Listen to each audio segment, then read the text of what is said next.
Good morning, students. Today I am going to start the revision of chapter 4 of History, Rise of Kingdom and Republicans. किस तरह से kingdoms rise हुए and उनके Republicans जो संघ थे उनको सपोर्ट करने वाले थे उनका राइज हुआ. First is political development. कैसे क्या पॉलिटिकल डेवलपमेंट है? In the course of development man discovered the most important metal iron. Uses of iron was a landmark in the progress of civilization. Man ने क्या discover किया? कौन सा metal? Iron का discover हुआ. ये क्या था? किसी भी सिविलाइजेशन के प्रोग्रेस में एक लैंडमार्क था, बहुत बड़ा एक डेवलपमेंट था ये. The Greek and Romans were among the earliest people who use iron. Greek और रोमन्स जो थे वो सबसे पहले लोग थे जिन्होंने आयरन का यूज़ को शुरू किया. Iron has certain advantage. It is hardest metal. ये हार्ड होता है. इसका एडवांटेज मतलब फ़ायदा क्या है कि ये हार्ड होता है. Tools made of iron are strong and enable the craftsman to work better. ये हार्ड होने की वजह से इसके बहुत स्ट्रॉन्ग टूल्स बनाए जा सकते हैं, औजार बनाए जा सकते हैं. और क्राफ्ट्समैन जो इससे चीज़ें बनाते हैं वो इससे अच्छी तरीके से काम कर सकते हैं, work better. Iron is available in abundance and so is cheap. Iron बहुत ज़्यादा मात्रा में अवेलेबल है, इसलिए ये चीप है, सस्ता है.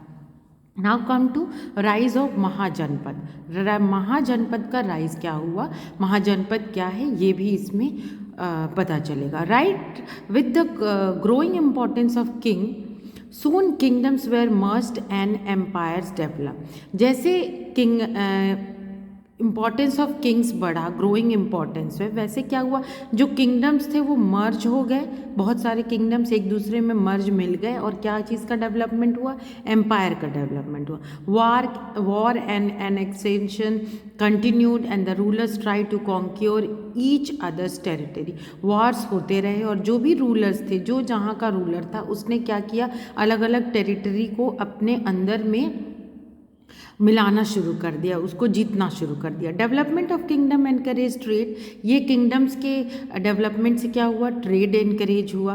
अब एक जगह से दूसरी जगह ट्रेड होने लगा. Because people of different region were bought under the same rule. क्योंकि बहुत अलग अलग दूसरे रीजन के जो लोग थे वो सेम रूलर के अंडर आते थे. एक रूलर का एरिया बहुत बड़ा होता था, तो वहाँ पे एक जगह से दूसरी जगह व्यापार शुरू हो गया, trade. A number of big cities called Mahajanapada. So Mahajanapada क्या होता था? Big cities. जो हम आज जो बिग सिटीज़ को मेट्रोपॉलिटन सिटीज़ कहते हैं, वैसे ही महाजनपद बोला जाता था बिग सिटीज़ को. ये कहाँ पे स्प्रैंग हुआ, मतलब फैला? Bank of river Ganga. किसी भी नदी के किनारे ही किसी शहर का या सिविलाइजेशन का डेवलपमेंट होता रहा है या अच्छे से होता है. सो रिवर गंगा के किनारे ये जो बिग सिटीज़ है वो sprang हुए. The kingdom of Kashi and Kosala were the most famous in the central part of the Ganga valley. ये काशी और कोसल जो थे वो गंगा वैली के सेंट्रल पार्ट में सबसे ज़्यादा फेमस थे. Most important cities were situated in this region. इसी रीजन में गंगा वैली के जो सेंट्रल पार्ट था बहुत ही इंपॉर्टेंट सिटीज़ भी थे. To the west was the state of Gandhara. West side में उसके जो गंगा वैली का वेस्ट साइड था वहाँ पे गांधार था. Ujjain the capital of Avanti was famous and prosperous city. Ujjain जो था वो the capital of Avanti, Avanti का कैपिटल था, एक प्रॉस्पेरस सिटी था. Its location was important for it was the heart of the country. इसका लोकेशन बहुत इंपॉर्टेंट है क्योंकि पूरे कंट्री के सेंटर में है, इसलिए इसको हार्ट ऑफ द कंट्री बोला जाता है. The city commanded the route from northern plain to the Deccan and was also close to the sea near Gujarat. ये जो सिटी था वो नॉर्दर्न प्लेन, नॉर्थ का साइड का जो प्लेन था और डेक्कन से क्लोज था, साथ में जो गुजरात के पास जो सी है उससे भी नज़दीक था. Cause of the rise of kingdom of Magadh. जो मगध किंगडम था उसके राइज का क्या कारण हुआ, किस तरह से वो राइज किया? In the east the state of Magadh. पूरे इंडिया के ईस्ट साइड में state of Magadh was the last to became prominent. ये लास्ट था जो कि बहुत टाइम तक रहा. Finally the ruler of Magadh conquered all the other kingdom. इन लोगों ने मगध के रूलर्स ने ऑल किंगडम्स को कॉन्क्योर किया, हराया और अपने अंडर में मिला लिया।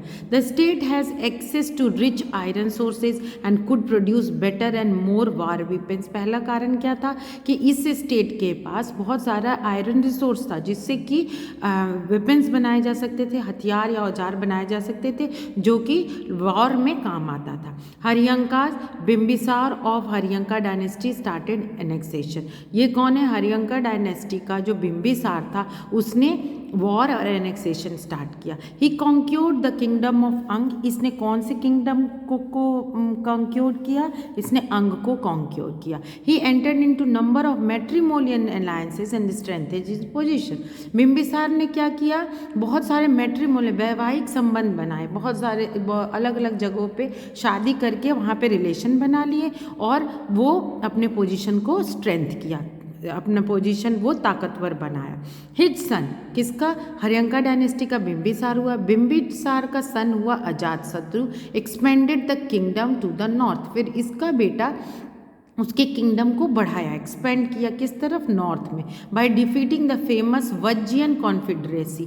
किसको हराया? वज्जियन कॉन्फेडरेसी मीन्स बहुत सारे जो छोटे छोटे किंगडम्स थे उनका एक ग्रुप था जिसको वज्जियन कॉन्फेडरेसी बोला गया, जिसको कौन लीड करता था? लीडर लिच्छवी थे। Vaishali was the capital of Licchavi. Licchavi इसका कैपिटल क्या था? वैशाली था। तो इसने जो अजातशत्रु है उसने एक्सपेंड किया नॉर्थ के साइड और वज्जियन कॉन्फेडरेसी को हराया। नेक्स्ट है Sisunaga. The Sisunaga dynasty that succeeded the Haryanka expanded further into Ganga valley. Sisunaga dynasty जो था वो किसके बाद आया? हरियंका के बाद आया। पहले हरियंकास हुआ, देन सिसुनाग हुआ। ये एक्सपेंडेड फर्दर, ये कहाँ पे फिर आगे फैला? गंगा वैली में। The Nandas and the Mauryas. The Nandas who rule Magadha after the Sisunaga. Then Sisunaga के बाद कौन सी डायनेस्टी आई? वंश आया, नंद डायनेस्टी आया। So first is Haryanka, then second is Sisunaga, third is Nanda. Were rich and powerful, ये भी बहुत रिच और पावरफुल थे।